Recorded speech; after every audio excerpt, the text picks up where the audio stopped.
दोस्तों की आउटिंग्स और उन आउटिंग्स पे मस्तियां। इनकी डिटेल्स अगर कोई ना ही पूछे तो बेहतर है।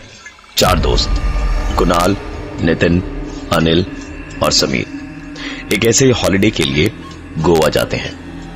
ट्रेन एंड होटल बुकिंग्स तो सब इंटरनेट से ही कर लेते हैं, सिर्फ पैकिंग का ही काम था। ट्रेन जर्नी थोड़ी थकाने वाली थी, लेकिन मस्ती खूब की और उसके बाद फाइनली होटल पहुंच के फ्रेश होके आसपास की 2-3 जगहें घूम के रात को लौटने के बाद चारों की हालत थकान से भरी थी। कुणाल और नितिन एक रूम में थे और अनिल और समीर दूसरे रूम में। सबने खाना खा ही लिया था और अपने अपने रूम में सोने चले गए। आंख तो बेड पे लेटते ही लग गई थी, लेकिन अनिल को इतने नरम बिस्तर की आदत नहीं थी, तो वो बार बार करवट बदल रहा था। ऐसे ही करवट बदलते वक्त उसकी आंख खुली तो वो चौंक गया। बेड के सामने आईने में उसने देखा कि समीर के पास तकरीबन 35 साल का एक आदमी खड़ा है और समीर को घूरे जा रहा है। अनिल ने तुरंत अपने बिस्तर से उठकर लाइट जलाई तो देखा वहां कोई नहीं था। इतने में ही उसके माथे से पसीना आ गया था। पसीना पहुंच के पानी पीने आगे बढ़ा तो एक धीमी सी आवाज सुनाई दी और वो धीरे धीरे तेज हो रही थी। जब उसने ध्यान से सुना तो आवाज टेबल के पास से आ रही थी। डरते डरते धीरे धीरे अनिल पास गया तो देखा कि कोला की बोतल से वो आवाज आ रही थी। अपने ही ऊपर मुस्कुराया कि क्या पागलों जैसी बातें सोच रहा हूं, और बोतल बंद करके पलटा ही था कि उसे एक आवाज और सुनाई दी। इस बार आवाज बाथरूम से आ रही थी। जाके देखा तो नल खुला था। नल बंद करके पानी पीकर अनिल लेटा ही था कि 2 आवाजें एक साथ उसे सुनाई देने लगी। एक फिर से नल से पानी बहने की और दूसरी समीर की, जो नींद में बड़बड़ा रहा था, नहीं जाने दो मुझे, छोड़ दो मुझे। समीर को जगाया तो जैसे समीर की जान में जान आई और उसने बताया कि एक आदमी बार बार उसे सपने में अपने पास बुला रहा था। दिखने में नॉर्मल था लेकिन डरावना था। जले हुए कपड़े पहने हुए थे और वो आदमी बार बार अचानक से उसकी आंखों के सामने आ रहा था। इतना सब कुछ होने के बाद अनिल और समीर ने वहां रुकना ठीक नहीं समझा और तुरंत ही अपने बैग वगैरह उठा के कुणाल और नितिन के रूम में चले गए और सारी बात उन दोनों को बताई। कुणाल और नितिन हंसने लगे और कहे कि तुम दोनों यहीं लेट जाओ, हम तुम्हारे कमरे में चले जाते हैं। कुणाल और नितिन दोनों अनिल और समीर के कमरे में चले गए। दोनों ने अपने बैग्स रखे ही थे कि नितिन को लगा जैसे रूम की बालकनी से कोई कूदा हो। वहां जाके देखा तो ना तो कोई आवाज थी ना कोई इंसान। उसकी सांस में सांस आई और दोनों ने रूम में थोड़ी इधर उधर ताक झांक की और उसके बाद लेट गए। तकरीबन कुछ 1 घंटे बाद उनके खिड़की पे एक आवाज आई। नितिन की आंख खुली तो वो आवाज एक बार फिर से आई। नितिन ने कमरे की बत्ती जलाई और बत्ती जलाते के साथ ही कौवे की आवाज आना बंद हो चुकी थी। कमरे की बत्ती बुझा के नितिन जैसे ही लेटा कि तभी अचानक दिन में कौवों का काव काव करना समझ में आता है। लोग कहते हैं कि शायद कोई मेहमान आने वाला होता है, लेकिन रात के 2 बजे किसी कौवे का काव काव करना, वो भी एक होटल के कमरे के ठीक बाहर, ये चीज नितिन और कुणाल दोनों को ही समझ में नहीं आई। इस बात को भुलाकर नितिन सोने की कोशिश कर ही रहा था कि अचानक डोरबेल की आवाज से नितिन और कुणाल दोनों की हालत डर के मारे खराब हो गई थी। डोरबेल फिर से बजी। दरवाजा खोला तो देखा रूम सर्विस वाला था और उसने कहा कि सर ये लीजिए आपका एक एक्स्ट्रा कंबल। नितिन ने कहा पर हमने तो कोई कंबल मंगवाया ही नहीं। रूम सर्विस का लड़का बोला सर आप ही ने तो अभी फोन करके मंगवाया था। नितिन थोड़ा चिढ़ गया था। वो चिल्लाकर बोला, अरे बोला ना मैंने नहीं मंगवाया था। रात के 2 बजे क्या बकवास लगा रखी है, किसी और ने मंगवाया होगा। रूम सर्विस बोला, सर आप ही ने मंगवाया था, हमारे पास में सब रिकॉर्डेड रहता है, आप चाहें तो खुद सुन लीजिए।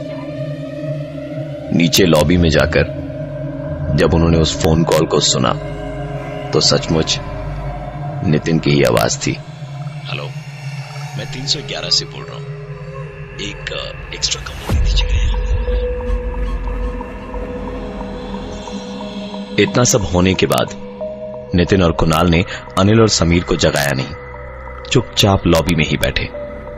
तभी वहां एक गेस्ट बाहर से आया और उसने रूम मांगा।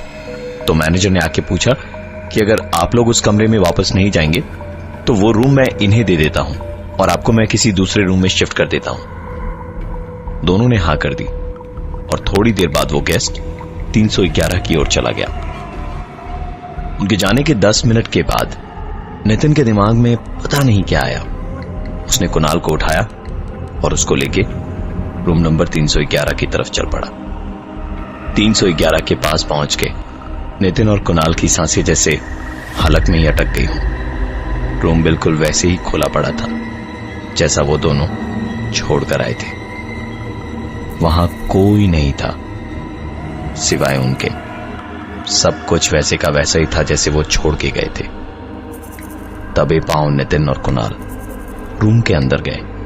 लाइट चलाने के लिए स्विच पे जैसे ही हाथ रखा कि दरवाजा, दोनों ने जोर जोर से चीखना, चिल्लाना और दरवाजे को पीटना शुरू किया ताकि बगल वाले कमरे से अनिल और समीर शायद उनकी आवाज सुन सके। लेकिन 10 मिनट तक चीखने चिल्लाने के बाद भी जब कुछ नहीं हुआ तो अचानक इस बार कमरे का दरवाजा बड़ी आसानी से खुल गया और फिर से रूम सर्विस दरवाजे पे एक एक्स्ट्रा कंबल लिए खड़ा था। इस बार बातों में टाइम वेस्ट किए बिना वो दोनों सीधा लॉबी में भागे। वहां जाके रिकॉर्डिंग सुनी तो इस बार कोई आवाज नहीं थी और जब रजिस्टर चेक किया तो कोई गेस्ट वहां आया ही नहीं था। ट्रिप के इरादे से 4 दोस्त गोवा गए और उन्होंने 2 कमरे लिए। प्रॉब्लम 2 में से 1 कमरे में हो रही थी। कमरे की बालकनी में रात 3 बजे कभी कौवे की आवाज तो कभी कमरे के बाथरूम में नल के चलने की आवाज आती। रात 3 बजे रूम सर्विस कंबल लेकर आया पर किसी ने भी कमरे से फोन ही नहीं किया था। लॉबी में जाकर जब फोन रिकॉर्डिंग सुनी तो आवाज नितिन की थी। लॉबी में तभी एक गेस्ट आया जिसे इन दोनों का रूम दे दिया गया। नितिन और कुणाल करीबन 10 से 15 मिनट के बाद न जाने क्या पता लगाने उस कमरे के पास गए तो वहां किसी को न देखकर हैरान थे। दरवाजा कमरे के अंदर जाते ही बंद हो गया और फिर 10 मिनट के बाद जब डोरबेल बजी तभी दरवाजा खुला। दरवाजे पर फिर से हाउसकीपिंग स्टाफ कंबल लिए खड़ा था।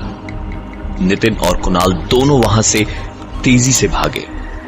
कुणाल ने सीढ़ियों का रास्ता पकड़ा और वो 1-2 फ्लोर नीचे गया ही था कि एक आदमी भी ऐसे ही भागता हुआ सीढ़ियों पे आया। नितिन एकदम से रुक गया।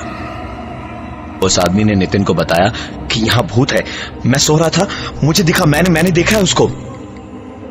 वो आदमी हाफते हाफते बोल रहा था और बहुत डरा हुआ था। नितिन ने उसको बताया कि उन 4 दोस्तों के साथ भी कुछ ऐसा ही हुआ है। तो उस आदमी ने बताया कि उसको पता था कि यहां कुछ गड़बड़ है और वो यही पता लगाने यहां आया था। नितिन ने पूछा क्या गड़बड़, तो उसने बताया कि यहां होटल बनने से पहले मडगांवकर फैमिली रहती थी, जिसको बड़ी मुश्किलों के बाद थोड़ी राहत तब मिली जब उनके बेटे को एक जॉब मिली। लेकिन उसके बाद लैंड माफिया की नजर उनकी जमीन और घर पे पड़ी तो कई दिनों तक ये लोग मना करते रहे कि नहीं बेचना है कुछ भी और सब कुछ ठीक ही था। लेकिन एक दिन रात को कुछ लोगों ने अचानक उनके घर में घुस के सबको बहुत मारा पीटा और घर को आग लगा दी। चीखते चिल्लाते रहे लेकिन कोई मदद के लिए नहीं आया। ये सब बता के वो आदमी बोला कि नितिन और उसके दोस्तों को यहां से जाके इसके बारे में सबको बताना चाहिए। तो नितिन ने उनका नाम पूछा। उसने बताया नरेंद्र मडगांवकर, अनिल, समीर और कुणाल। नितिन को ढूंढते ढूंढते सीढ़ियों तक आए।